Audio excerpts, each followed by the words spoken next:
हिंदी विश्व शांति की भाषा है।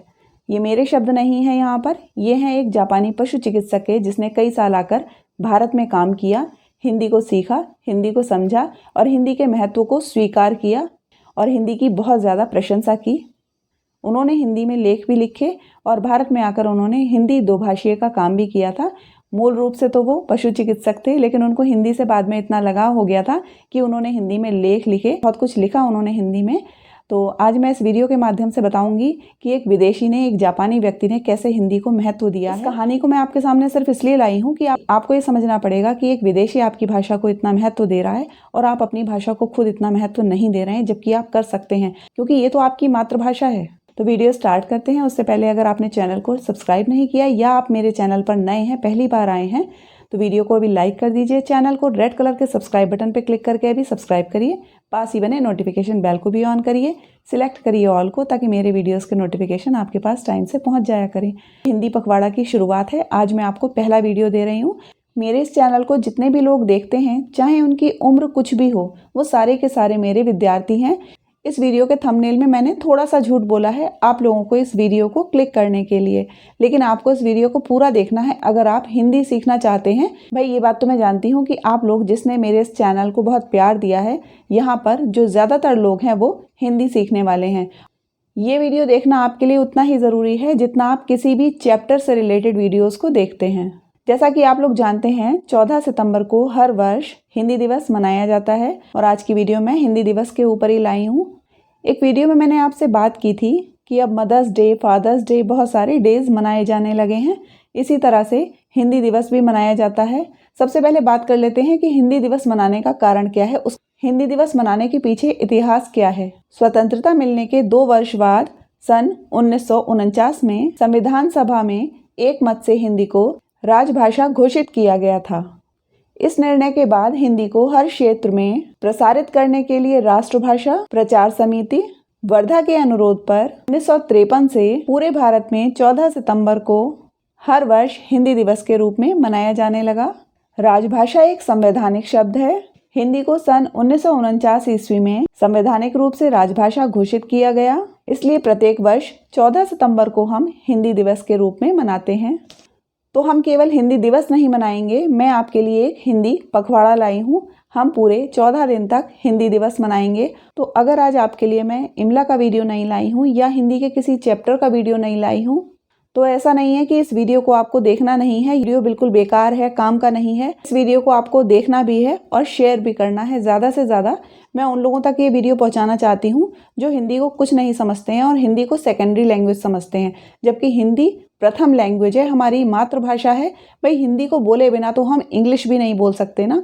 ये बात तो सबको समझनी चाहिए कि हम इंग्लिश भी तभी बोलना सीखते हैं जब हम उसको हिंदी से इंग्लिश में ट्रांसलेट करते हैं। हम भारतीय हैं, हमारी राजभाषा, हमारी राष्ट्रभाषा हिंदी होने के साथ साथ हमारी सबसे पहले मातृभाषा है। वीडियो को आगे बढ़ाते हुए मैं आपके लिए एक बहुत छोटी सी कहानी लाई हूँ। कक्षा 8 की प्रज्ञा नामक किताब से मैं आपके लिए बोल रही हूँ। इसका शीर्षक है हिंदी विश्व शांति की भाषा है। ये कहानी है जापान के एक पशु चिकित्सक की जो भारत आए थे। 11 फरवरी सन 1924 ईस्वी को ये भारत आए तो थे भारत में एक पशु चिकित्सक की तरह, लेकिन उसके बाद इनकी जो भूमिका रही, हिंदी में जो इनकी भूमिका रही, उसके बारे में हम बात करेंगे। इन्होंने हिंदी में जो अपने विचार रखे थे, इस चैप्टर के माध्यम से मैं आपको बताना चाहती हूँ। इस पाठ के माध्यम से मैं आपको सिर्फ ये बताना चाहती हूँ कि एक विदेशी ने भी हिंदी की महिमा को समझा है। विदेशी ने हिंदी की इतनी प्रशंसा की है और हम अपनी मातृभाषा को कभी कभी कुछ नहीं समझते हैं। इस पाठ में कुछ प्रश्नोत्तर हैं। किसी ने प्रश्न किया है उस जापानी पशु चिकित्सक से, इनका नाम है साइजी माकिनो। तो प्रश्न है, भारत आने के पीछे उद्देश्य क्या था? तो जापानी पशु चिकित्सक जो उनको जवाब देते हैं वो सुनिए। सन 1958 की बात है। फुजई गुरुजी ने वर्धा स्थित सेवाग्राम में आने का आमंत्रण दिया। 1931 से गांधी जी के सहयोगी थे, सेवाग्राम में ही रहते थे। वहाँ पर एक पशु चिकित्सक की आवश्यकता थी। सोचा कुछ साल के लिए भारत चला जाता हूँ। आज 45 वर्ष हो गए हैं और अब भारत ही मेरा घर है, भारत ही मेरा घर है। बाद में गुरुजी ने मुझे रविन्द्रनाथ टैगोर के पास शांति निकेतन भेजा। शांति निकेतन में गुरुदेव के साथ रहकर जीवन का अर्थ और सोच की धारा बदल गई। ये प्रभाव है भारत का। अगला प्रश्न जो किया गया है, हिंदी सीखने का सिलसिला किस तरह से शुरू हुआ? तो क्या बताया है उन्होंने, अप्रैल 1959 में पंढरपुर सर्वोदय सम्मेलन के बाद विनोबा जी ने मुझसे कहा कि मैं सेवाग्राम लौटकर हिंदी सीखना प्रारंभ करूं। मैंने हिंदी सीखना आरंभ कर दिया। उन दिनों सेवाग्राम के प्रेसिडेंट आर्य नायकम हुआ करते थे। उन्होंने आगरा के एक अच्छे हिंदी शिक्षक के पास मुझे भेजा और एक विदेशी के लिए हिंदी सीखना बहुत मुश्किल काम था। इसके लिए मुझे बहुत डांट भी पड़ती थी और सबसे ज़्यादा डांट पड़ती थी गलत उच्चारण के लिए। जो उनका खराब उच्चारण था उसके लिए उनको डांट पड़ती थी, लेकिन मैंने धीरे धीरे हिंदी बोलना और पढ़ना सीख लिया। उनकी जो पत्नी थी, जापानी पशु चिकित्सक की जो पत्नी थी, उनको भी हिंदी सीखने के लिए वर्धा राष्ट्रभाषा प्रचार समिति में भेज दिया गया। उनको जो नाम दिया गया था भारत में वो था सुजाता। 6 महीने तक हॉस्टल में रहकर हिंदी पढ़ती रही। शायद जापानियों में वह हिंदी की सर्वप्रथम छात्रा थी। अगला जो प्रश्न था, गुरुदेव टैगोर का साथ और शांति निकेतन का वातावरण आपको कैसा लगा? तो क्या कहा है उन्होंने, गुरुदेव के व्यक्तित्व, शांति निकेतन के परिसर के प्राकृतिक सौंदर्य ने मुझे इतना आकर्षित किया कि मेरा कहीं जाने का मन ही नहीं करता था। हिंदी भवन के सामने वाले छात्रावास में रहकर हिंदी पढ़ता रहता था। शांति निकेतन का परिवेश इतना शांत था कि आपको घड़ी की आवाज़ साफ सुनाई दे सकती थी।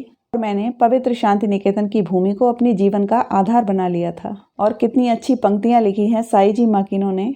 समझ नहीं आता था कि गुरुदेव के व्यक्तित्व ने वातावरण को इतना सुंदर बना दिया है या शांत वातावरण ने ही गुरुदेव के जैसे महापुरुष की रचना की है।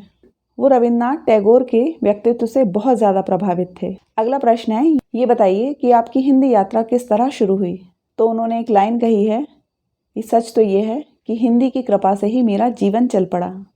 तो उनका जो उत्तर था वो ये था, उन दिनों ग्वालियर में बिरला फैक्ट्री में जापानी तकनीक से एक फैक्ट्री लगाई गई।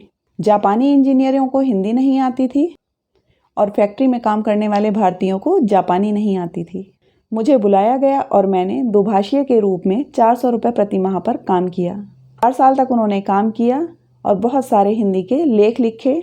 अगला प्रश्न था, क्या जापानी और हिंदी साहित्य में कोई समानता है? तो उनका उत्तर था, दोनों का लोक साहित्य लगभग समान है। मणिपुर और राजस्थान की लोक कथाएं जापान की लोक कथाओं जैसी ही हैं। इसका कारण यह है कि जापान की संस्कृति भारत और चीन की मिश्रित संस्कृति है। मैं भारत को दादा और चीन को पिता मानता हूँ। हिंदी विश्व शांति की भाषा है और मैं इससे जुड़ा रहूँ, यही मेरी कामना है।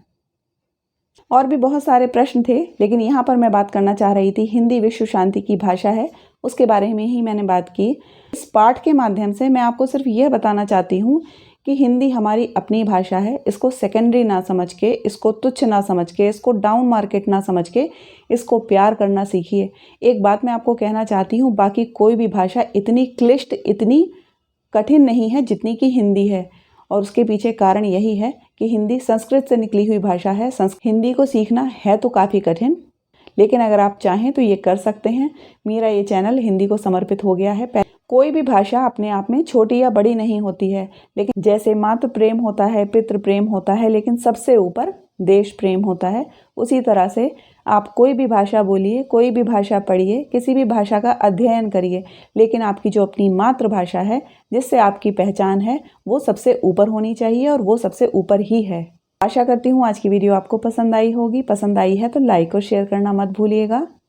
हिंदी का बहुत महत्व है और आगे आने वाले टाइम में आप लोगों को पता चलेगा कि हिंदी का जितना महत्व है उतना शायद ही किसी और भाषा का महत्व हो। आज विदेशों में हिंदी का महत्व बढ़ गया है, लेकिन ये दुर्भाग्यपूर्ण है कि हमारे देश के ही कुछ बच्चे, हमारे देश के ही कुछ लोग ये समझ नहीं पा रहे हैं कि हिंदी कितनी महत्वपूर्ण है।